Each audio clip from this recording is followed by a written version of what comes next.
नमस्कार दोस्तों, स्वागत है आपका 4 मई 2023 दैनिक समसामयिकी में, जिसमें चर्चा करेंगे रोज की तरह करंट अफेयर से जुड़े 10 महत्वपूर्ण सवाल जो आपकी प्रतियोगी परीक्षाओं के लिए काफ़ी महत्वपूर्ण होने वाले हैं।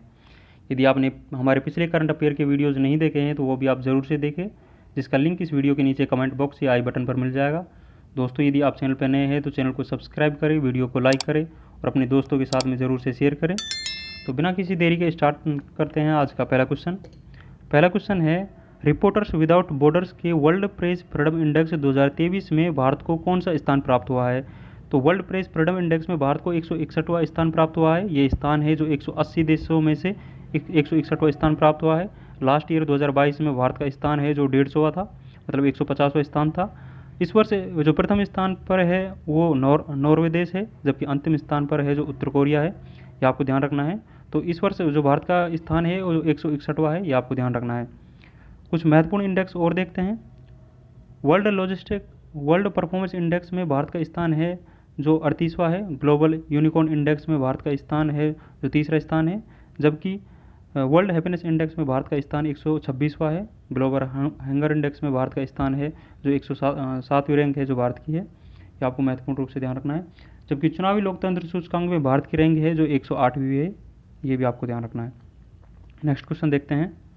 एशिया में एडीबी ऋण का सबसे बड़ा प्राप्तकर्ता देश कौन सा है? तो एशिया में सबसे बड़ा जो प्राप्तकर्ता है वो पाकिस्तान के द्वारा साल 2022 में $5.58 बिलियन है जो 2022 में पाकिस्तान के द्वारा ऋण लिया गया है, जो कि एडीबी से सबसे सर्वाधिक ऋण है जो पाकिस्तान के द्वारा लिया गया है। ये आपको ध्यान रखना है।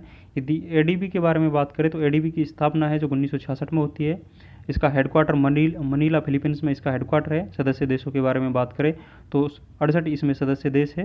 वर्तमान में एडीबी के जो उपाध्यक्ष है जो अशोक लावासी जी है जो एडीबी के वर्तमान में उपाध्यक्ष है। ये आपको ध्यान रखना है।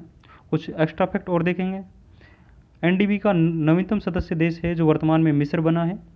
यदि मिस्र के राष्ट्रपति के बारे में बात करें तो अब्दुल फतेह सीसी वर्तमान में मिस्र के राष्ट्रपति है, जो कि 74वें गणतंत्र दिवस में चीफ गेस्ट के रूप में भी भारत में आए थे। ये भी आपको ध्यान रखना है। और एनडीबी के जो नए अध्यक्ष है डिल्मा रोसेफ है जो वर्तमान में एनडीबी की अध्यक्ष है, जो कि ब्राज़ील देश की रहने वाली है। वर्ल्ड बैंक के नए अध्यक्ष है जो अजय बंगा बनाया गया है, जो कि डेविड मलपास का स्थान पर बनाया गया है। चाबहार बंदरगाह है जो ईरान में स्थित है, ये आपको ध्यान रखना है। नेक्स्ट क्वेश्चन देखेंगे।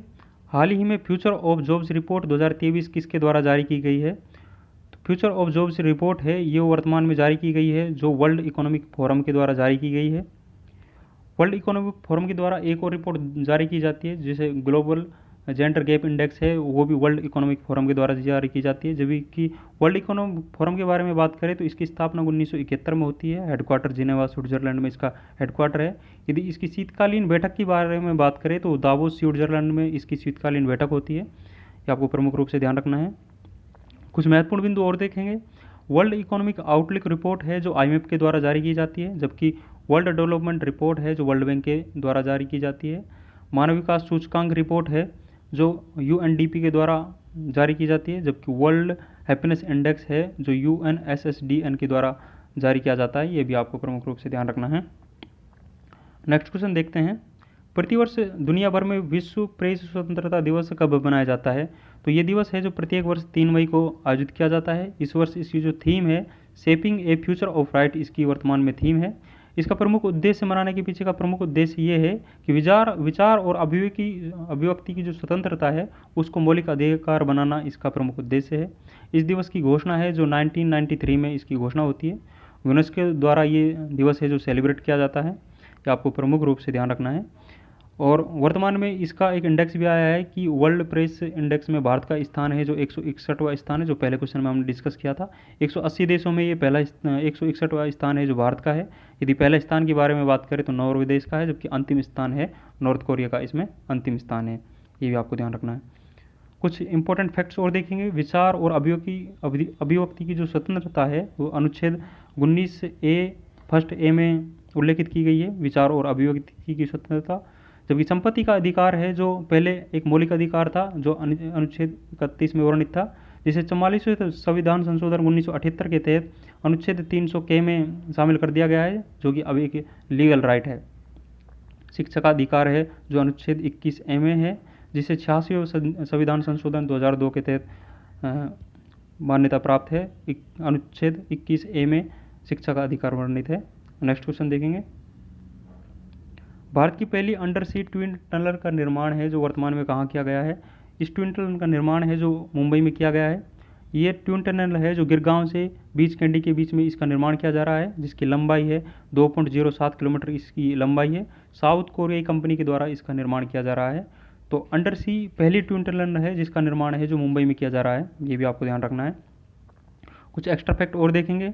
भारत की पहली अंडर वाटर मेट्रो है जो कोलकाता में संचालित की गई है। कोलकाता में हुगली नदी पर है ये संचालित की गई है। जबकि भारत की पहली वाटर मेट्रो के बारे में बात करें तो कोच्चि में प्रारंभ की गई है, ये भी आपको ध्यान रखना है। और भारत का सबसे गहरा मेट्रो स्टेशन है जो पुणे में हाल ही में निर्माण किया जा रहा है, सबसे गहरा मेट्रो स्टेशन होगा, ये आपको प्रमुख रूप से ध्यान रखना है।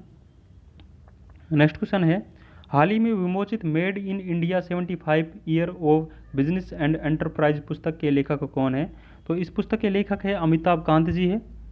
इनके द्वारा इस पुस्तक में बताया गया है कि गुलाम भारत से विश्व की 5वीं सबसे बड़ी अर्थव्यवस्था बनने तक का सफ़र इस पुस्तक में दर्शाया गया है। यदि अमिताभ कांत के बारे में बात करें तो वर्तमान में G20 के शेरपा अमिताभ कांत है। और जो नीति आयोग के फर्स्ट CEO की बात करें तो वो भी अमिताभ कांत थे, ये भी आपको इनके बारे में थोड़ा सा ध्यान रखना है। कुछ एक्स्ट्रा फैक्ट और देखेंगे। जनधन योजना है जो 28 अगस्त 2014 से प्रारंभ हुई थी। सांसद आदर्श ग्राम योजना है जो 11 अक्टूबर 2014 से प्रारंभ की गई थी। जबकि बेटी बचाओ बेटी पढ़ाओ योजना है जो 28 जनवरी 2015 पानीपत से प्रारंभ की गई थी। प्रधानमंत्री उज्ज्वला योजना है जो 1 मई 2014 से बलिया उत्तर प्रदेश से प्रारंभ की गई थी। जबकि प्रधानमंत्री 2.0 योजना है जो 10 अगस्त 2021 से महोबा उत्तर प्रदेश से ही प्रारंभ की गई थी, ये आपको ध्यान रखना है। नेक्स्ट क्वेश्चन है, हाल ही में अंडमान निकोबार कमान के 17वें कमांडर इन चीफ पद पर किसे नियुक्त किया गया है? तो कमांडर इन चीफ पद पर साजू बालकृष्ण को नियुक्त किया गया है। ये कमांडर इन चीफ के पद पर नियुक्त होने वाले 17 है, ये भी आपको ध्यान रखना है। अंडमान निकोबार के बारे में बात करें तो अंडमान निकोबार की जो राजधानी है वो जो पोर्ट ब्लेयर है। 10 डिग्री जो चैनल है उत्तरी अंडमान को दक्षिणी अंडमान से अलग करता है। अंडमान के बारे में कुछ एक्स्ट्रा फैक्ट और देखेंगे। भारत की एकमात्र जो सक्रिय ज्वालामुखी है जो बेरन द्वीप है, बेरन ज्वालामुखी है जो अंडमान निकोबार द्वीप में स्थित है। और अंडमान निकोबार द्वीप की सबसे ऊंची चोटी के बारे में बात करें तो सैंडल पीक है जो अंडमान निकोबार की सबसे ऊंची चोटी है। और महात्मा गांधी समुद्री राष्ट्रीय उद्यान है जो अंडमान निकोबार द्वीप समूह में स्थित है। जबकि जारवा जनजाति और सेंटली जनजाति भी अंडमान निकोबार द्वीप समूह में पाई जाती है, ये भी आपको ध्यान रखना है। कुछ महत्वपूर्ण बिंदु और देखेंगे। इंडियन एयरफोर्स है उसके जो चीफ है, वर्तमान चीफ है विवेक राम चौधरी है। और एयरफोर्स डे है जो 8 अक्टूबर को सेलिब्रेट किया जाता है। 8 अक्टूबर को इनके स्थापना दिवस के रूप में इसको सेलिब्रेट करते हैं। जबकि भारतीय नौसेना मतलब नेवी के जो चीफ है आर हरि कुमार जी है जो नेवी के चीफ है। जो नेवी का जो स्थापना दिवस है 4 दिसंबर के रूप में हम सेलिब्रेट करते हैं।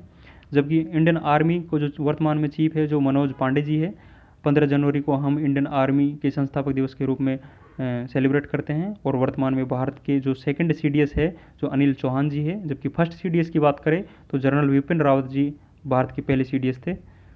इनके बारे में ये महत्वपूर्ण बिंदु आपको ध्यान रखना है।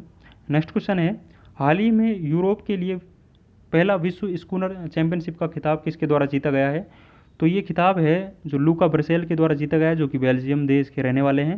ये पहला विश्व स्कूनर चैंपियनशिप का खिताब है जो इनके द्वारा जीता गया है। और ये यूरोप का भी पहला खिताब है, इनके बारे में ध्यान रखना है। तो इस चैंपियनशिप का आयोजन है जो इंग्लैंड में किया गया है, ये आपको प्रमुख रूप से ध्यान रखना है। कुछ इंपॉर्टेंट फैक्ट्स और देखेंगे। ओलंपिक 2024 की मेज़बानी है जो पेरिस करने वाला है। जबकि 2028 में जो ओलंपिक खेले होंगे ग्रीष्मकालीन ओलंपिक, उसकी मेज़बानी है लॉस एंजल्स के द्वारा की जाएगी। जबकि 2020 का जो ओलंपिक था वो टोक्यो में हुआ था, यह आपको सभी को भली भांति पता है। क्रिकेट वर्ल्ड कप 2023 का आयोजन है जो भारत में किया जाएगा। जबकि हॉकी वर्ल्ड कप 2023 का आयोजन है भारत में किया जा चुका है, जिसका विजेता है जो बेल्जियम रहा है। कॉमनवेल्थ गेम 2026 का आयोजन है जो ऑस्ट्रेलिया में किया जाएगा। जबकि 2026 का आयोजन है बर्मिंघम इंग्लैंड में आयोजन हो चुका है। फीफा वर्ल्ड कप 2026 का आयोजन है जो कनाडा, USA और मैक्सिको में 2026 फीफा वर्ल्ड कप का आयोजन किया जाएगा। जबकि 2022 का आयोजन है जो कतर में हो चुका है, जिसका विजेता है अर्जेंटीना और उपविजेता फ्रांस उपविजेता के रूप में थी, ये आपको ध्यान रखना है। नेक्स्ट क्वेश्चन देखेंगे। नेक्स्ट क्वेश्चन है, हाल ही में किसे समाजवादी नेता के रूप में योगदान के लिए मैन ऑफ द सेंचुरी की उपाधि से सम्मानित किया गया था। तो पंडित रामकिशन को मैन ऑफ द सेंचुरी की उपाधि से सम्मानित किया गया। ये राजस्थान के रहने वाले थे। ये आपको इनके बारे में प्रमुख रूप से ध्यान रखना है। कुछ इंपॉर्टेंट फैक्ट्स और देखेंगे। Time person of the year के रूप में किसे चुना गया है हाल ही में? Time person of the year के रूप में जेलेंस्की को चुना गया है, जो कि यूक्रेन के राष्ट्रपति है। Indian film personality of the year के रूप में चिरंजीवी को चुना गया है, जो कि साउथ के एक्टर है। मुलायम सिंह यादव, जिसका हाल ही में निधन हो गया है, वो समाजवादी पार्टी के नेता थे। इसको नेताजी के नाम से मशहूर थे। इनके बारे में ये महत्वपूर्ण बिंदु आपको ध्यान रखना है। इसका हाल ही में निधन हो चुका है। आज का अंतिम क्वेश्चन देखते हैं। हाल ही में बीज उत्सव बिहान मेला का आयोजन कहाँ किया गया है? तो इस बीज उत्सव का आयोजन है जो ओडिशा में किया गया है। ओडिशा में कौन जनजाति के द्वारा इसका आयोजन किया जाता है। ये एक बीज उत्सव है जो कि खरीफ की जो फसल है उसके बीज का संरक्षण करता है। ये इनके बारे में ध्यान रखना है आपको। कुछ एक्स्ट्रा फैक्ट और देखेंगे। दानू जात्रा पर्व और नुआखाई फेस्टिवल है जो ओडिशा में सेलिब्रेट किया जाता है, जबकि खारसी फेस्टिवल है जो त्रिपुरा में सेलिब्रेट किया जाता है। और हॉकी वर्ल्ड कप 2023 का आयोजन है जो ओडिशा में किया गया, ये हमने कुछ देर पहले देखा, जिसका विजेता है जो बेल्जियम रहा है। तो हमने इंपॉर्टेंट 10 क्वेश्चन डिस्कस किए हैं जो आपकी परीक्षाओं के लिए काफ़ी महत्वपूर्ण है। इस वीडियो का PDF हमारे टेलीग्राम चैनल पे आपको मिल जाएगा, जिसका लिंक इस वीडियो के नीचे डिस्क्रिप्शन में डला हुआ है, या फिर टेलीग्राम पर आप डायरेक्ट भी सर्च कर सकते हो जीने स्टॉक, वहाँ पर आपको इसका PDF मिल जाएगा। यदि आप दोस्तों चैनल पर नए हैं तो चैनल को सब्सक्राइब करें, और यदि आपको वीडियो अच्छा लगता है इसको लाइक ज़रूर करें और अपने दोस्तों के साथ में भी शेयर ज़रूर करें। तो मिलते हैं नेक्स्ट वीडियो में। Thank you. जय हिंद।